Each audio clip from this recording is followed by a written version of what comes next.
So it's a privilege to have Jocelyn McPhie with us today. Jocelyn's an Australian volcanologist with over 35 years experience, and through her consultancy, McPhie Volcanology, she helps the mining and mineral exploration industry to produce realistic geology models on regional, mineral district and deposit scales, and provides professional training. So it's going to be amazing to hear from her on encounters with Olympic Dam, the blind men and the elephant. So it's going to be an epic session. Please use the chat. You'll have the chance to jump off mute. We'll open up the floor and have some discussions at the end of the presentation. And I hope you all enjoy it. So thank you so much, Jocelyn, for joining. It's wonderful having you here.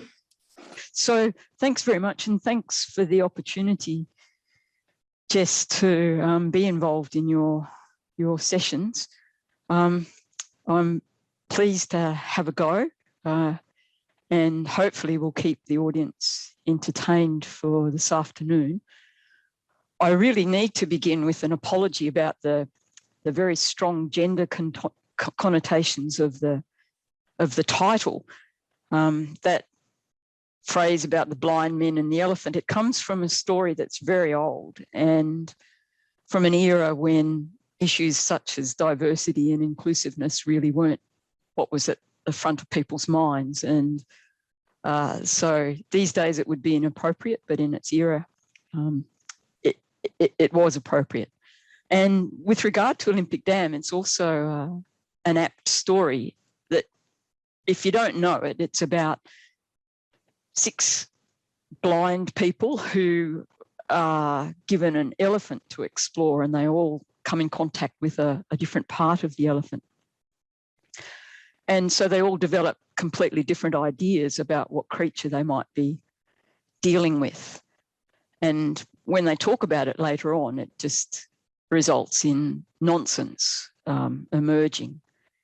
And in some respects, geologists struggling with Olympic Dam geology have a similar experience, because it's covered by quite thick sedimentary formation. So you can only see it if you've got access to drill core, which is a very narrow view. And if you're lucky, maybe some underground exposures. Plus it's very big, and the chances of only getting experience in one part of it are pretty high. But anyway, I'll try to provide you with an introduction that at least gives you an idea about some of the issues at Olympic Dam, if none of the answers necessarily. And it's a pleasure to acknowledge my collaborators in this research, which has been going on for many years now. Kathy Eric, who's the Superintendent of Geometallurgy at BHP Olympic Dam. My 2 colleagues at University of Tasmania, Vadim Kamenetsky and Maya Kamenetsky, and Roland Mass at the University of Melbourne. That's the short list. In fact, many other people have been involved, PhD students and postdocs over the years. So I'm not an ore deposit geologist. I'm not an economic geologist. So I'm only going to focus on the parts that I feel confident about and where I can make a contribution. So necessarily, I'll provide a bit of an introduction to Olympic Dam in case some of you don't know anything about it. And then I'll be focusing on the architecture of the host succession and the ages, and showing how that information really helps us constrain and choose between ideas about the origin. Olympic Dam's in South Australia. It's in the Gawler Craton, which is this area outlined on the map. And in the northeastern part of the Gawler Craton, the main rocks are Paleoproterozoic and older deformed and metamorphosed formations and granites. But Olympic Dam is actually within Mesoproterozoic rocks. And those rocks are part of a silicic large igneous province, the Gawler Silicic Large Igneous Province, and that province comprises very widespread volcanic rocks, the Gawler Range volcanics, and lots of intrusions, lots of granites that are collectively referred to as the Hildeper Suite granites. There's regional and also local faults that have a strong northwest, southeast strike, and also another set going east, northeast. That's incredibly simplifying what is actually a very complicated structural setting.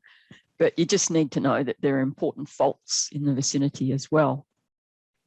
Olympic Dam is one of several iron oxide copper gold deposits found in the northeastern part of the Gawler Craton.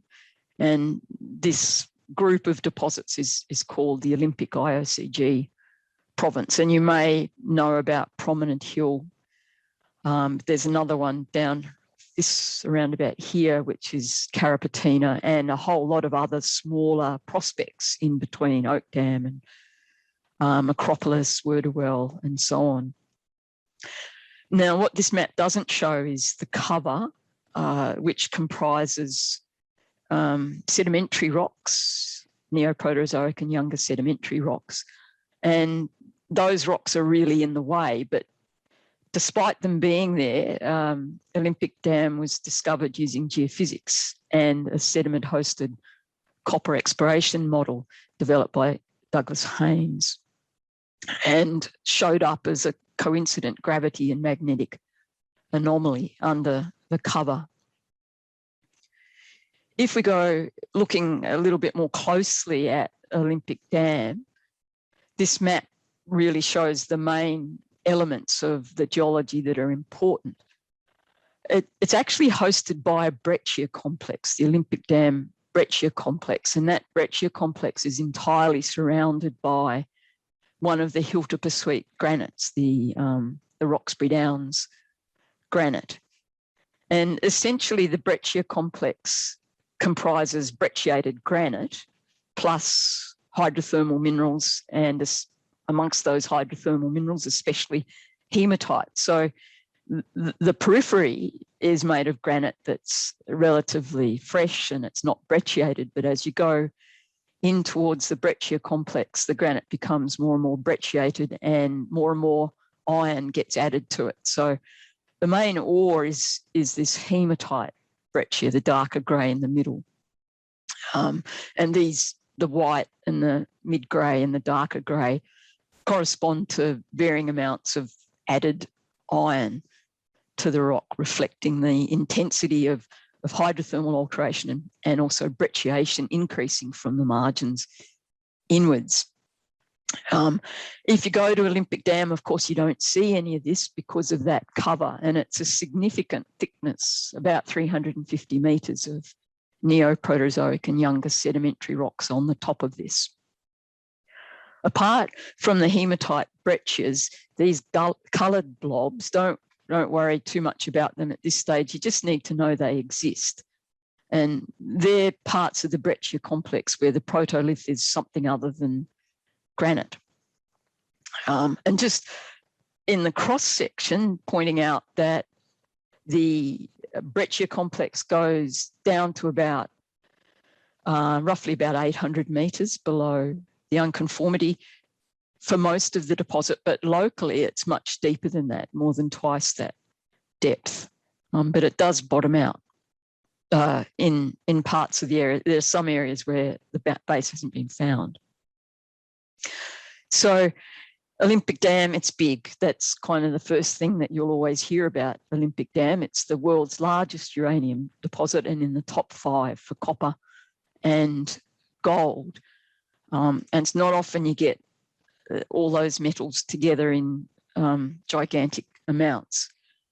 The hematite breccia that hosts the ore is texturally and mineralogically a very complex rock. And I've just shown you a couple of examples to illustrate what the ore looks like. This is disseminated chalcopyrite and bornite in the hematite breccia, and in the lower one, very high-grade chalcocite in hematite breccia. So that covers the 3 main copper minerals that are mined, chalcopyrite, bornite, and chalcocite, and the uranium minerals that we can't see in the dual core easily. There's 3 of them, uraninite, coffinite, and granite, again hosted in the hematite-rich breccia. So that's it for the ore body. Essentially, I'm not going to talk in any more detail about alteration mineralogy and alteration facies or anything like that. I want to concentrate on the architecture. And this is really simple view of the architecture.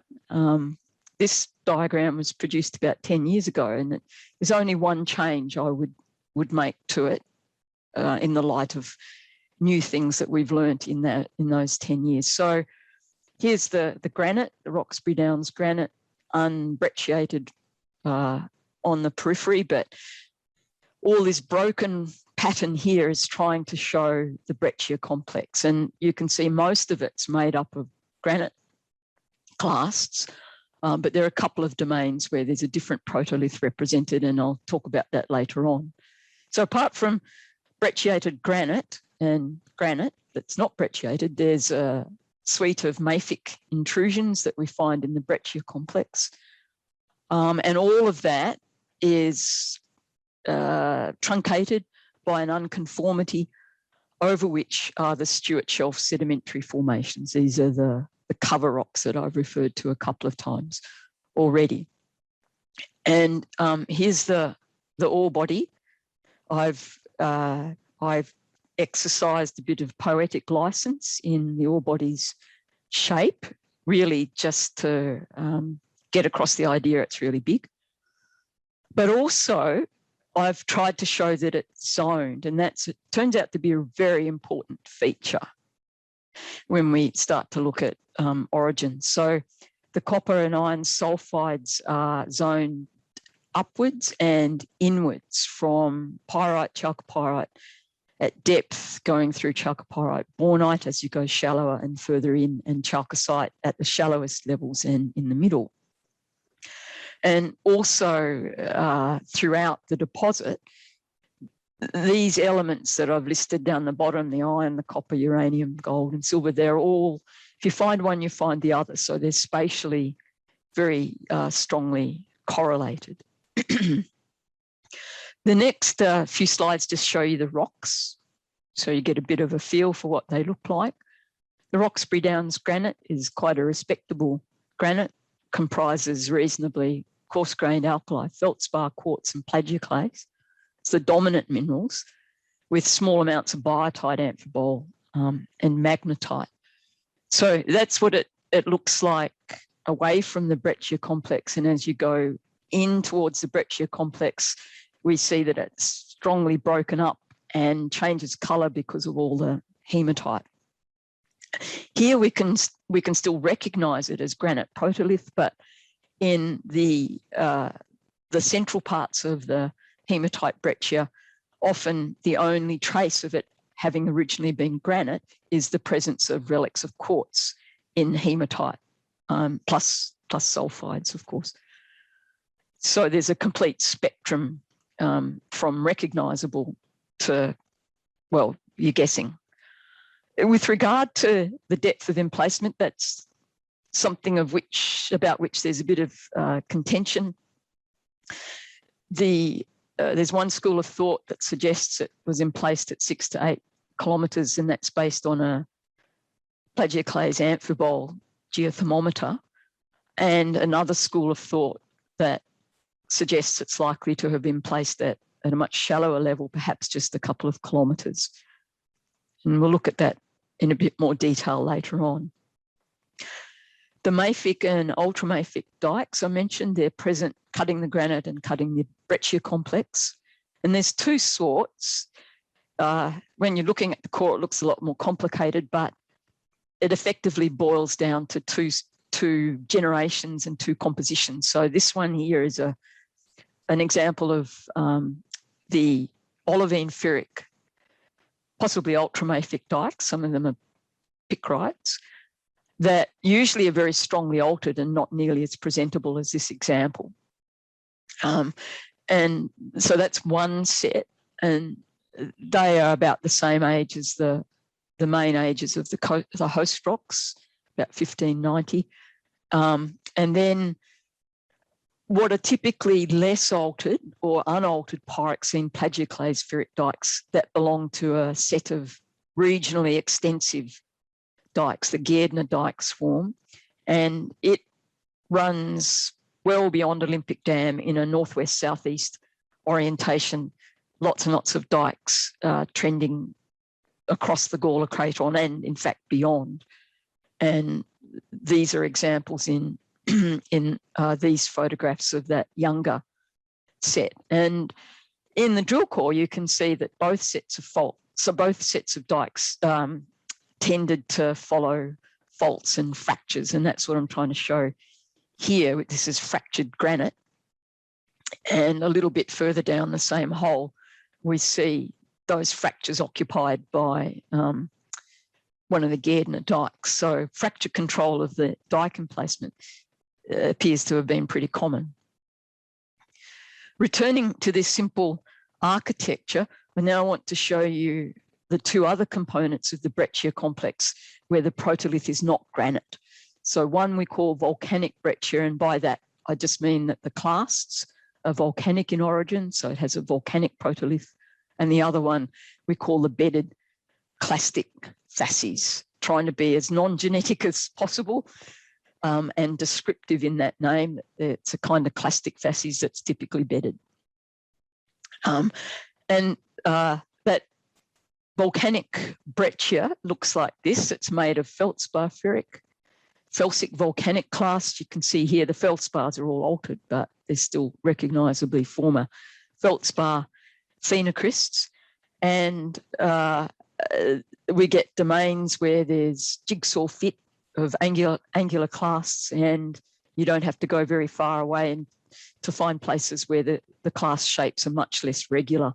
And we get this sort of bead-like texture of little clasts and big clasts. And we know from the zircons in these clasts and their composition that they correlate with the Gawler Range volcanics and have a broadly 1590 MA age. The bedded clastic facies, this part of the Breccia complex ranges from just regular clasts to quite large domains that are internally and consistently bedded. And they really stand out from the rest of the Breccia complex because they're bedded and because they're mainly fine-grained mudstones and sandstones. There's 4 facies associations that are interbedded in sections that are up to a few hundred metres in thickness, and all the zircons out of these facies come out around about 1590. So again, a strong affinity with the Gawler Range volcanics Hiltebus suite package in the Gawler Craton. I'm not going to go into any detail about these 4 facies associations, but at a glance, what you can see straight away is that they have different colours and different textures. And the point is that they're mappable.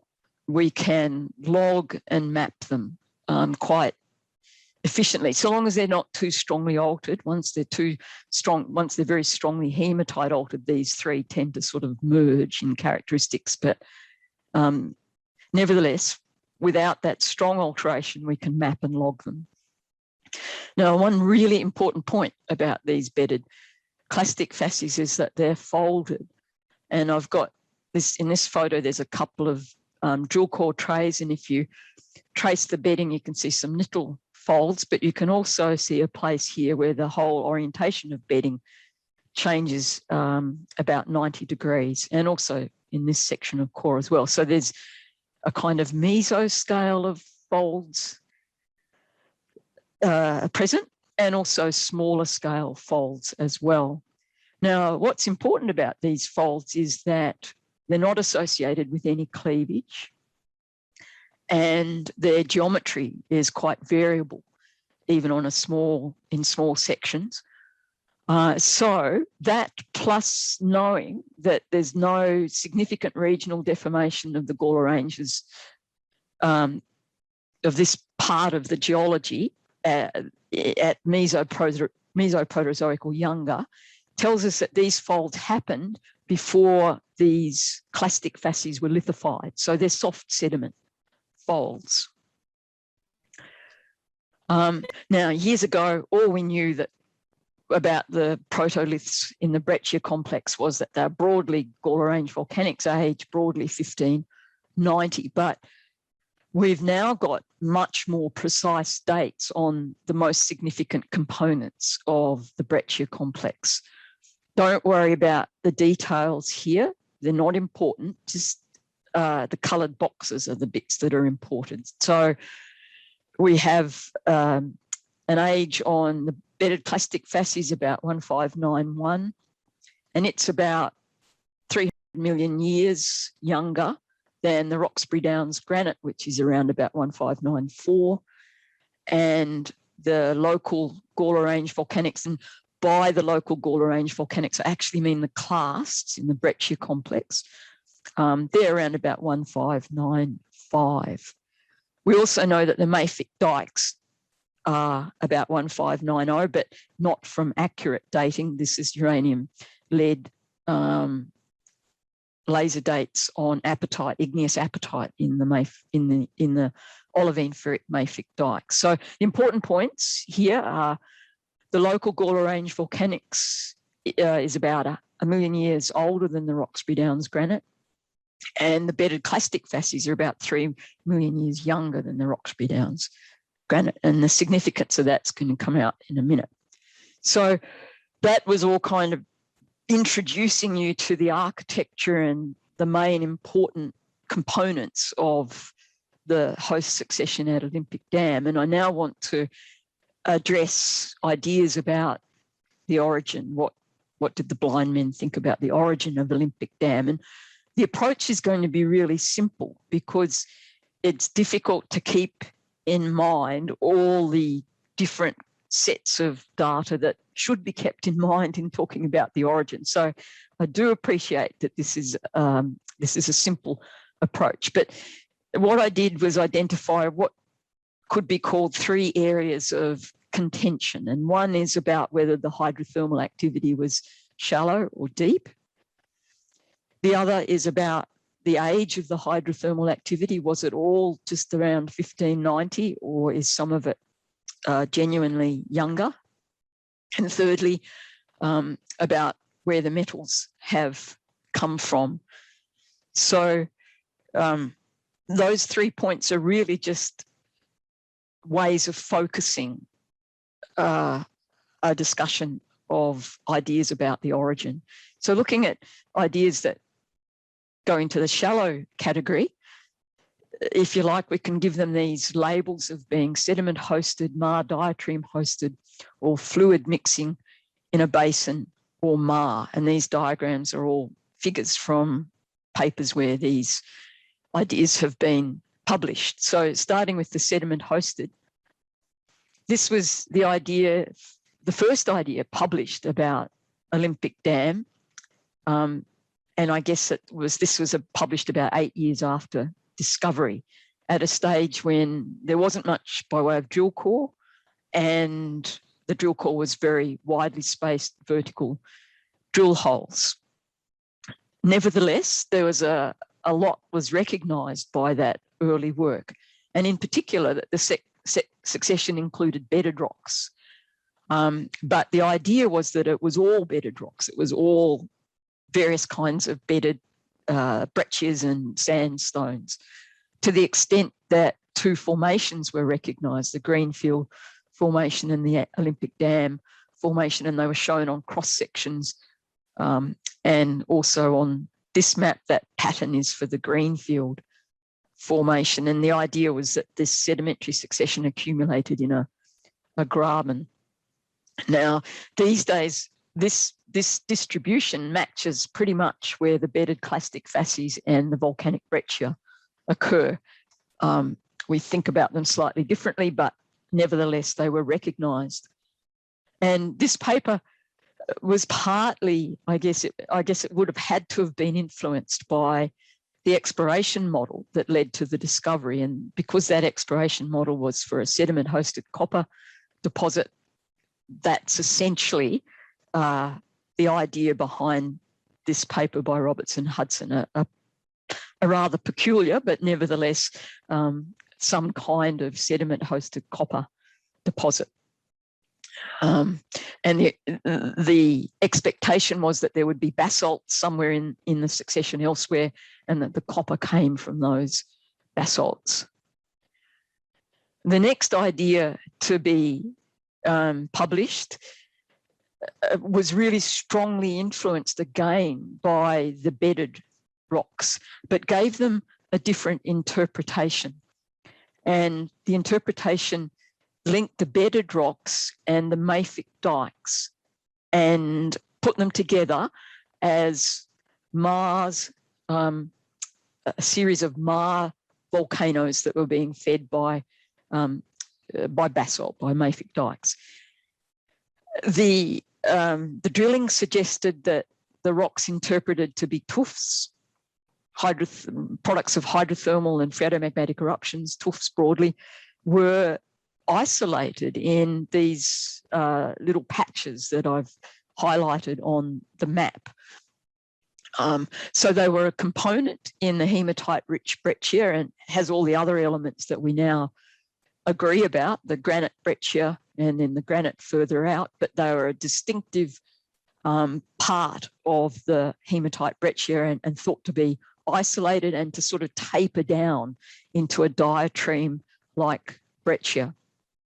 In this idea, the hydrothermal system was thought to have periodically actually vented, to have erupted, perhaps because of fault triggers or by injection of mafic dikes.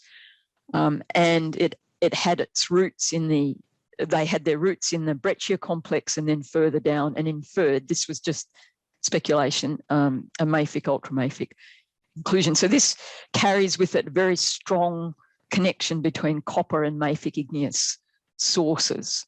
And another aspect of the idea was that the copper and the uranium minerals were all produced by a single, obviously very complex, but single hydrothermal episode at around about 1590, which is the age of the host succession. So, what is it, 20, 25 years later, we've got a lot more drilling. And the rocks that were interpreted to be tuffs we now call them the bedded clastic facies, and we know they consist of mappable facies associations, and all the drilling in the southern mine area shows that those patches, that's what these circles are showing, are in fact just small segments of what is laterally continuous stratigraphy. So the isolated occurrences, in fact, don't exist. This one does. It's isolated a little bit further up to the north, and the facies are different as well. So for comparison, these were the 5 Mars centres that were proposed. And at least these ones in the southern mine area, it doesn't really fit.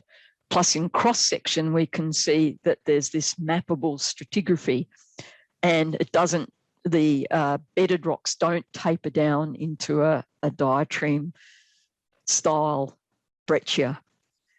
So even though now we would probably not, we don't interpret these, we don't think that there are isolated Mars. This idea has been hugely influential, and it's spread across the world, and it's influenced exploration models in a very big way.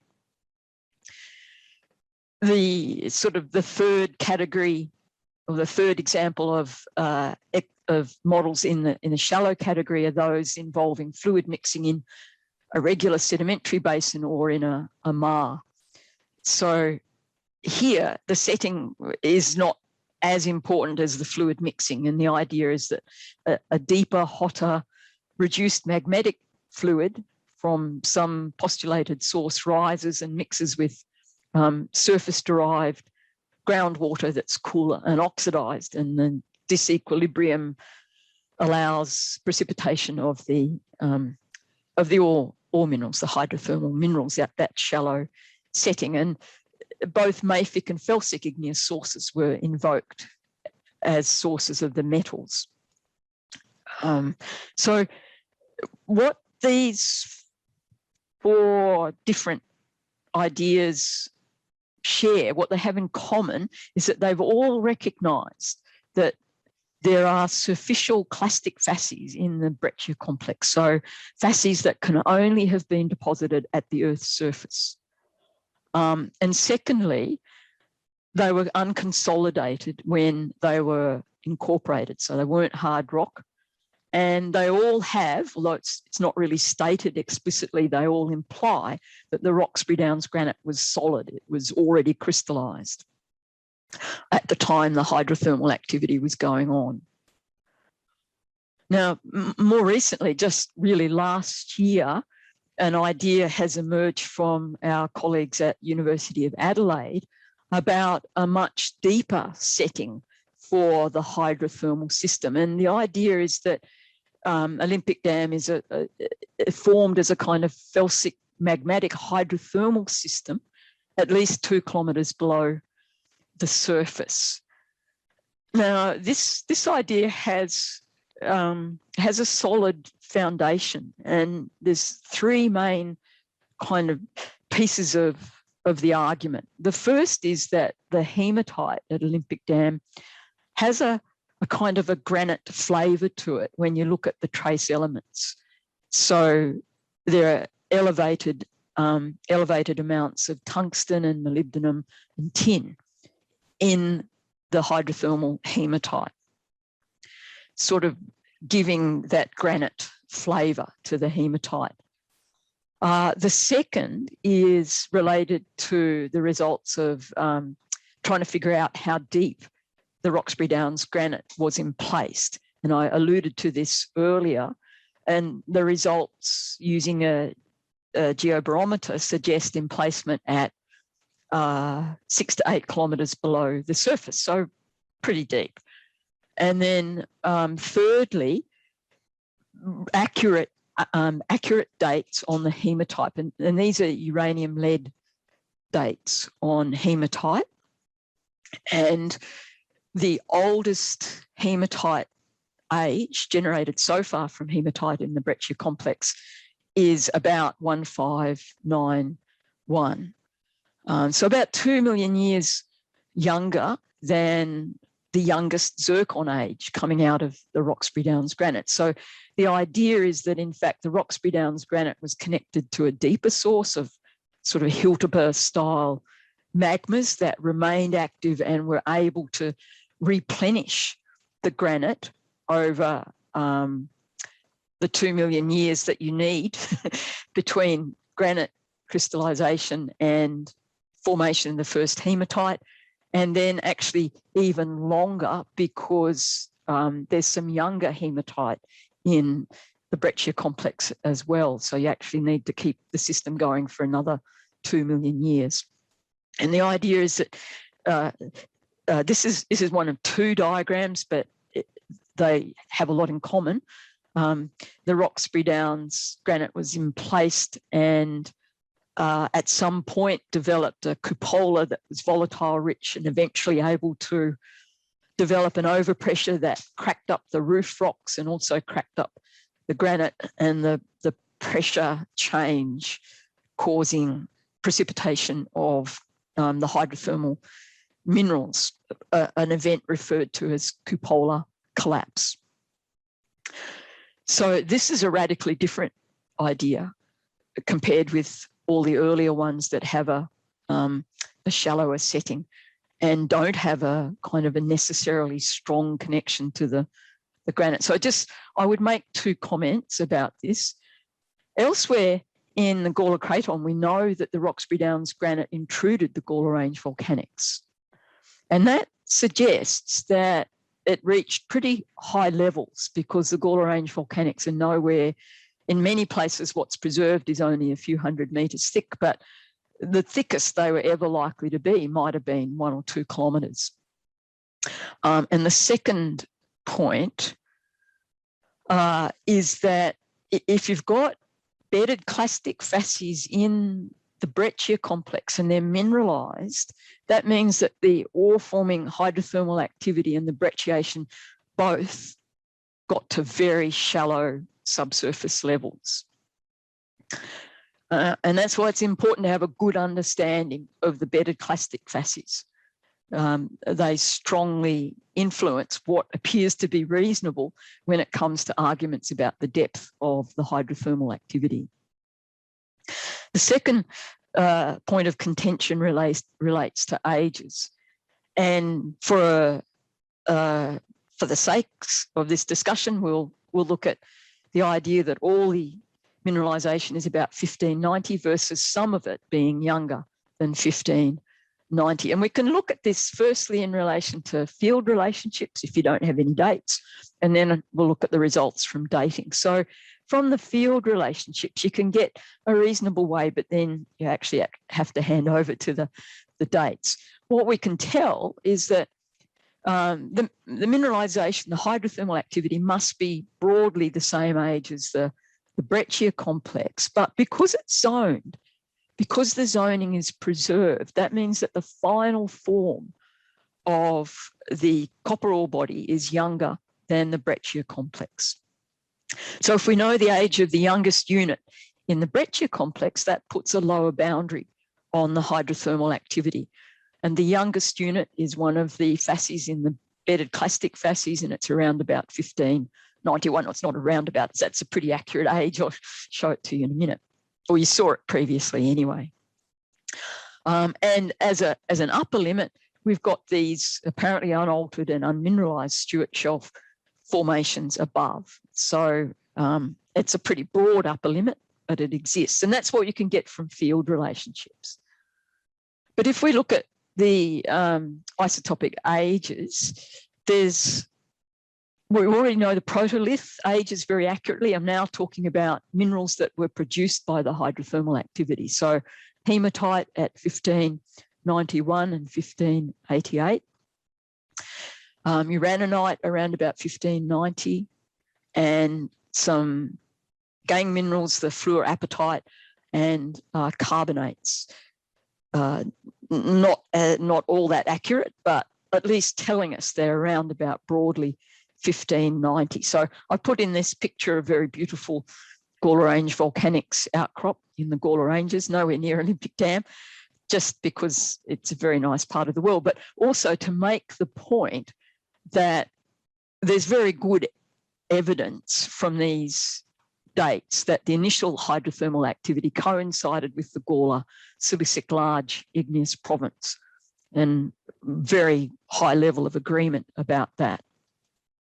Now, I just want to, it's a bit of a digression, but I think 1591 is significant because both from the field relationships and on the ages of hematite, you end up concluding that that was the beginning of the major hydrothermal activity, because it's the age of the youngest protolith in the Olympic Dam Breccia complex at 1590.97.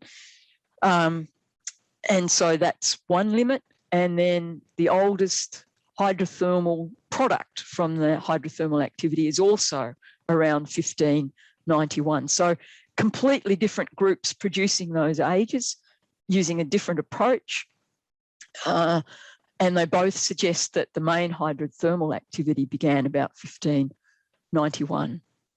Anyway, getting back now to younger ages, these have been showing up for decades, and the usual interpretation or approach is that they reflect a resetting of the 1590 ages.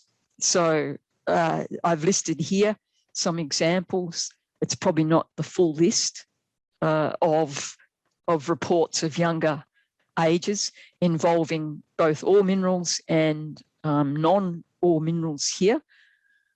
And in the drill core, occasionally you see these beautiful veins that are fluorite, barite, carbonate veins, and we know these are young.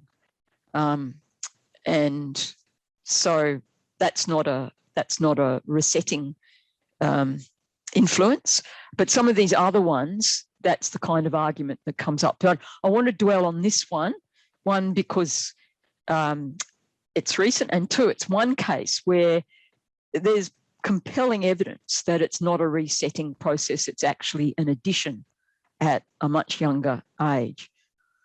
Now, there's a lot in this slide, and it's all the sort of information I have no aptitude for. So I'm going to keep it very simple. And we'll start with this first part of the slide. And firstly, the images. And these images show you the two that amongst the uraninite in the deposit, there's kind of two sorts of habits. This one, which is euhedral and very tiny grains, and this one, which is non-euhedral. And so texturally, if you know nothing else, you might begin to think perhaps there was two classes of uraninite.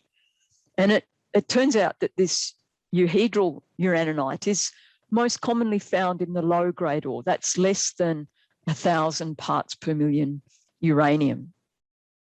Whereas the non-euhedral is more typical of the high-grade ore, so greater than 1,000 parts per million, all of these dots here. And if you know the uranium-lead ratio, you can predict ages from those ratios, and that's what's shown on this graph. And the important point about the ages is that the range of ages for the euhedral low-grade ore extends back to this 1600 MA, which is when most of the significant hydrothermal activity began.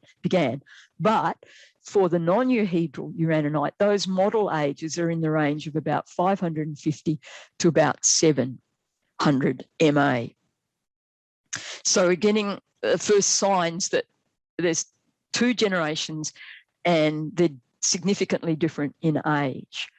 And that was confirmed by actually dating these two styles of uraninite, and the euhedral comes out at around about 1590 and the non-euhedral around about 500 MA. That's from direct dating, not modelling the ages.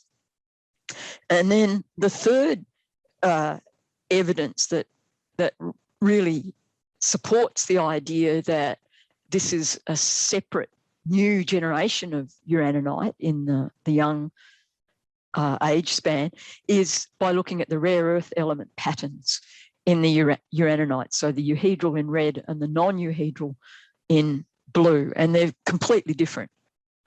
And this non-euhedral younger generation is actually, the pattern here is actually similar to the pattern shown by many unconformity-related uranium deposits elsewhere. So what that adds up to is that we've got two uraninite populations of distinctly different appearance occurring in different grade packages of the ore body with different ages and different rare earth element patterns. And we would argue that this younger generation was new. It wasn't just resetting of the older. It's difficult to argue that resetting of uraninite with this trace element pattern could end up looking like that. There are additional arguments, but they are way beyond my ability to explain. So I hope you are sufficiently convinced just by what I've presented. So what was going on at 700 to 500 MA at Olympic Dam? Well, actually, if you just look at the rocks, not a lot. That age span corresponds to these cover rocks that look like this and various other kinds of sandstones and mudstones, and they're apparently unaltered. They're definitely undeformed, and they don't show any obvious signs of having interacted with the hydrothermal system. So to me, that's really puzzling. But if we look further afield, if we look at global and regional events, that age span of 700 to 500 corresponds to the snowball Earth period when there were repeated glaciations and deglaciation events with a major impact on groundwater compositions and perhaps favouring enhanced mobility of uranium in superficial and basinal fluids at various stages through that period. And the second is a regional event, the Delamerian orogeny. So the Delamerian orogeny refers to a period of regional deformation and metamorphism. This is the age span here that affected a package of rocks that it exists well to the east of Olympic Dam and runs through Western New South Wales, Eastern South Australia and Western Victoria, and goes on to Antarctica as well. And it's a compression that relates to the early amalgamation of Gondwanaland. So could Olympic Dam have been affected in a kind of a far field way by impacts on regional fluid flow at that time? Who knows? This is obviously highly speculative, but either way, it appears we've had a cryptic addition beneath that sedimentary cover. If you look at the rocks, you wouldn't know it.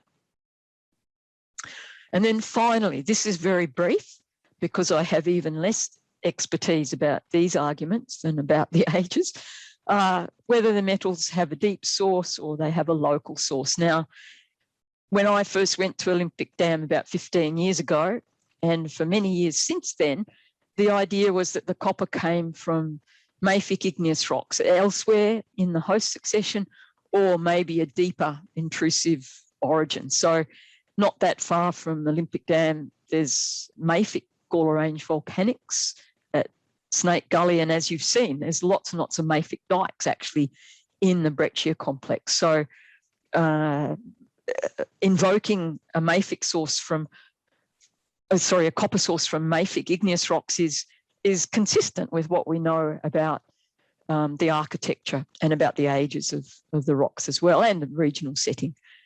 And on the other hand, more recently, an idea has been proposed that the copper has actually come from the Roxbury Downs granite and related deeper intrusions that kept replenishing it over a long enough period that the copper accumulated to the very high grades that we see at, well, not high grades, but high amount at Olympic Dam.